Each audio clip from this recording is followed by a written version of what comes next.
வணக்கம் மக்களே! Welcome to சாரால் ஜேக்கப் எஸ்டேட் லைஃப். எல்லாரும் எப்படி இருக்கிறீங்க? நல்லா இருக்கிறீங்களா? வாங்க நம்ம வீடியோ போய் பார்க்கலாம். ஸ்ரீலங்கால இன்னைக்கு இண்டிபெண்டன்ஸ் டே கொண்டாடுறாங்க. அதனால எல்லாருக்கும் ஹாப்பி இண்டிபெண்டன்ஸ் டே.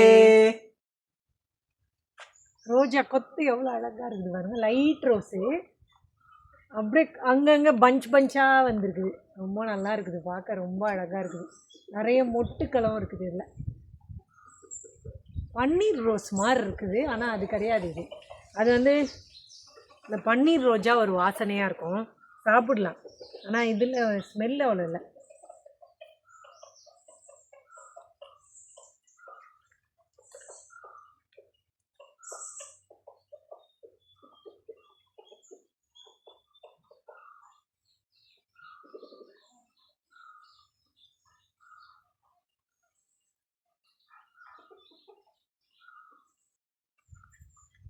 இன்னைக்கு என்ன அது ஷேன் குளிக்க போகிறானா? அவன் ரொம்ப அட்டகாசம் பண்ணுவானே. பெல்ட் இல்லையா? இன்னைக்கு ஷேன் குளிக்க போகிறான். அன்னைக்கு சாக்கியை குளிக்க வச்சிட்டோம். இவன் ரொம்ப அட்டகாசம் பண்ணுவானே.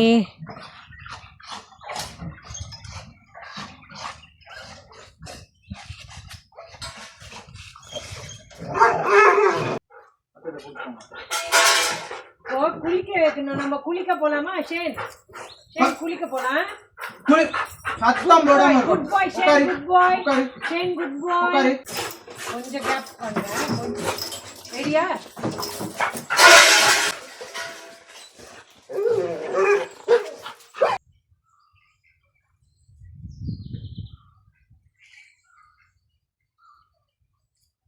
February 4th ஸ்ரீலங்காவில் இண்டிபெண்டன்ஸ் டே. அதனால் எல்லாருக்கும் லீவ் கொடுத்துருக்குறாங்க. இன்றைக்கி தோட்டமே அமைதியாக இருக்குது. இன்றைக்கி முதல்ல இருக்கிற ஹாலில் இருக்கிற ஃபயர் பிளேஸை சுத்தம் பண்ணாங்க. அன்னைக்கு மாதிரியே இதுக்குள்ளேயும் பறவைங்க கூடு கட்டியிருக்கு. இது வந்து ரொம்ப நாளாக இதில் ஃபயரே போடாததுனால இந்த பறவை அணிலெலாம் நல்லா வசதியாக அதில் நல்லா சூடாக இருக்கும்ல உள்ளுக்கு, அதில் நல்லா கூடு கட்டி வச்சுருக்குது. குச்சி, வேர், ஃபெதர் எல்லாத்தையும் வச்சு நல்ல ஒரு கூடு கட்டியிருக்குது. இன்றைக்கி மீன் குழம்பு செய்ய போகிறேன். இங்கே பாருங்கள், இந்த மீன் எந்த மீனுன்னு பேர் தெரியல. ஐலா மீன் மாதிரியும் இருக்குது, இந்த மாதிரி இருக்குது சைஸு. அதோட தலையும் இதுவும் தான் இருக்குது. இதை வச்சு ஒரு மீன் குழம்பு செய்ய போகிறேன். அதுக்கப்புறம் மீன் பொரிக்கிறதுக்கு தனியாக எடுத்து வச்சுருக்குறேன். அது வேறு மீன் இருக்குது. அது வந்து இந்த மீன் தான் அது. இப்போ நான் வந்து இது பொரிக்க எடுத்து வச்சுருக்குறேன். இந்த மீன் இது பொரிக்கிறதுக்கும் இதோட வால் பகுதி தான் நான் வந்து இப்போ குழம்பு செய்ய போகிறேன். நாங்கள் இருக்கிற ஊர் பேர் மாத்தலை. மாத்தலையில் வந்து கடல் கிடையாது.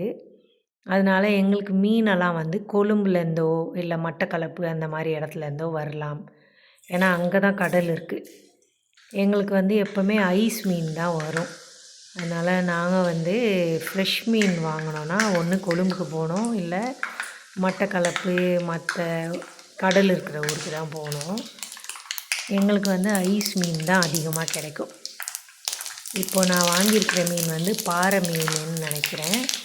அது வந்து இப்போ குழம்பு வைக்கிறதுக்காக தனியாக அந்த பீஸெல்லாம் எடுத்து வச்சுட்டேன். மாத்தலையிலேருந்து வாங்கிட்டு வர்றதுக்கே ஒரு மணி நேரம் ஆகிடும். அதுக்கப்புறம் நான் வந்து சுத்தம் பண்ணிவிட்டு மசாலாலாம் போட்டு ஃப்ரிட்ஜில் போட்டுருவேன். எப்போ சமைக்கிறோமோ அது வரைக்கும் ஃப்ரிட்ஜில் இருக்கும். இன்றைக்கி காலையிலே முடிவு பண்ணிட்டேன்.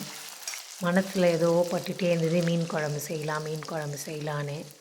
அதனால் இன்றைக்கி மீன் குழம்பு செய்ய ரெடி ஆகிட்டேன். மீன் குழம்புக்கு தேவையான பொருளெல்லாம் ரெடி பண்ணிட்டேன். சின்ன வெங்காயம் உரித்து வச்சாச்சு, பூண்டு, தக்காளி, பச்சை மிளகாய் எல்லாமே ரெடி பண்ணியாச்சு. அதே மாதிரி நான் வீட்டிலையே அரைச்ச மிளகாத்தூள் எடுத்து வச்சுருக்குறேன். ரொம்ப காரமாக இருக்கும், அதனால் மல்லித்தூள் அதிகமாக கலக்கணும்.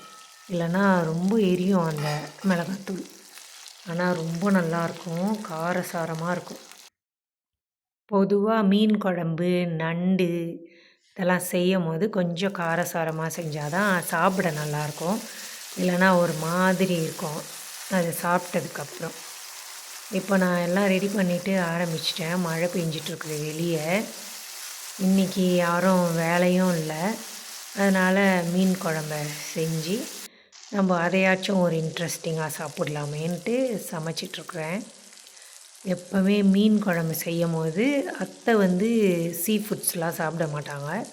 அதனால் அவங்களுக்கு தனியாக கத்திரிக்காயும், அவங்களுக்கு அந்த பலாக்கொட்டைனா ரொம்ப பிடிக்கும், அதுவும் போட்டு ஒரு புளிக்குழம்பு மாதிரி செஞ்சாச்சு. அவங்களுக்கு முட்டையை வேக வச்சு அதில் போட்டு கொடுத்துருவோம். அதுக்கப்புறம் பொதுவாக 2 பேருக்கும் சேர்ந்த மாதிரி கேபேஜ் பொரியல் செஞ்சாச்சு. ஒரு காய் இருக்கணுமேனு. அப்புறம் மீன் பொரிக்க போகிறேன். இதுக்கப்புறம் ஏதாச்சும் செஞ்சால் யாரும் அதை தொட மாட்டாங்க. வெறும் மீன் குழம்பு, மீன் பொரிச்சிருந்தா போதும், அதை வச்சுட்டே நாங்கள் சாப்பிட்ருவோம். மீன் சாப்பிட்ற அன்றைக்கி தயிர் சாப்பிடக்கூடாது, ஸ்கின் ப்ராப்ளம் வரும்னு சொல்லிவிட்டு தயிர் நாங்கள் சாப்பிட மாட்டோம். அந்த மீன் குழம்பு செய்யும் போது சிம்பிளாக மீன் குழம்பும் பொரிச்ச மீனும் சாப்பிட்டாலே அதுவே போதும். இந்த நேரத்தில் உங்களுக்கெலாம் ஒரு கேள்வி ஒன்று வைக்கிறேன். உண்மையாகவே மீன் சாப்பிடும் போது தயிர் சாப்பிடக்கூடாதா? ஸ்கின் ப்ராப்ளம் வருமா? இது எவ்வளோ உண்மைன்றது தெரிஞ்சவங்க கமெண்ட்டில் சொல்லுங்கள். முன்னாடியெல்லாம் எனக்கு மீன் குழம்பெல்லாம் வைக்க தெரியாது. கல்யாணம் ஆனதுக்கப்புறம் தான் நான் இதெல்லாம் செய்கிறேன். என்னோடய பெரிய அக்கா நல்லா சமைப்பாங்க. அவங்க சூப்பராக மீன் குழம்பு வைப்பாங்க. நான் சும்மா அவங்க சமைக்கும் போதெல்லாம் கூட நின்று வேடிக்கை பார்த்தது தான். அந்த கொஞ்சம் ஞானத்தை வச்சு நான் இதெல்லாம் சமைக்கிறேன். சிலது நான் வந்து வீடியோஸ் பார்த்தும் தெரிஞ்சுக்கிட்டேன். ஆனால் இதே மாதிரி தான், இதை விட நல்லாவே சமைப்பாங்க அவங்க. நான்லாம் கற்றுக்குட்டி தான். ஆனால் பரவாயில்ல, நானும் நல்லா சமைக்கிறேன் அப்படின்னு என்னோடய ஹஸ்பண்ட் சொல்கிறாங்க. மீன் குழம்பெல்லாம் சூப்பராக இருக்குதுன்னு.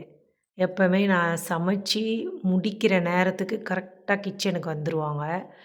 எந்த ஒரு நான்வெஜ் குழம்பு செஞ்சாலும் சரி, உடனே ஒரு சின்ன பிளேட்டை தூக்கிட்டு வந்துடுவாங்க. நான் டேஸ்ட் பார்க்குறேம்மா, நான் வெந்துருச்சான்னு பார்க்குறேன்னு. இப்போ இந்த மீன் குழம்பு ரெடி ஆகும்போது வாசனை வரும்போது நேராக வந்துடுவாங்க. வந்து ஒரு பிளேட்டை தூக்கிட்டு வந்து அதில் இருக்கிற மீனை எடுத்து போட்டு டேஸ்ட்டு பார்க்குறேன்னு சாப்பிட்டுட்டு என்னை ஒரு கலாட்டா பண்ணிட்டு போவாங்க. எப்போவுமே வந்து நம்ம ஒரு முயற்சி எடுத்து கஷ்டப்பட்டு சமைக்கும் போது சாப்பிட்டுட்டு அது நல்லா இருக்குதுன்னு சொல்லும் போது ரொம்ப சந்தோஷமாக இருக்கும். ஆனால் எங்கள் வீட்டில் அப்படி கிடையாது. என்னோடய ஹஸ்பண்ட் வந்து உண்மையை தான் சொல்லுவாங்க. நல்லா இருக்குதுன்னா நல்லா இருக்குதுன்னு சொல்லுவாங்க, நல்லா இல்லைன்னா இது நல்லாவே இல்லைம்மான்னு சொல்லுவாங்க. சில நேரத்தில் அப்படி சொல்லும் போது நான் கோச்சிக்குவேன், எனக்கு கோவம் வரும். அப்போ சொல்லுவாங்க, உன்கிட்ட உண்மையே சொல்லக்கூடாதா, பொய் தான் சொல்லணுமா? அப்போது நீ வந்து மாற்றிப்பல்ல, நான் உண்மையை சொன்னால் நீ வந்து அடுத்த வாட்டி மாற்றிப்பல்லம்மா, இம்ப்ரூவ் பண்ணிப்பல்ல, அதுக்கு தான் நான் சொல்கிறேன்னு சொல்லுவாங்க. ஆனால் அது யோசித்தா சில நேரத்தில் கரெக்டாக இருக்கும், ஆனால் சில நேரத்தில் கோவம் வரும். உங்கள் வீட்டிலலாம் இப்படி உண்மையை சொல்கிறவங்க இருக்கிறாங்களா? உண்மையை சொல்லுறது நல்லதா, இல்லை சும்மா பொய் சொல்லி நல்லா இருக்குதுன்னு சொல்லுறது நல்லதா? எது சரின்னு கமெண்டில் சொல்லுங்கள். இது எங்கள் மலை மேலே இருந்து எடுத்த வீடியோ. எவ்வளோ அழகாக சன்செட் ஆகுது பாருங்கள்.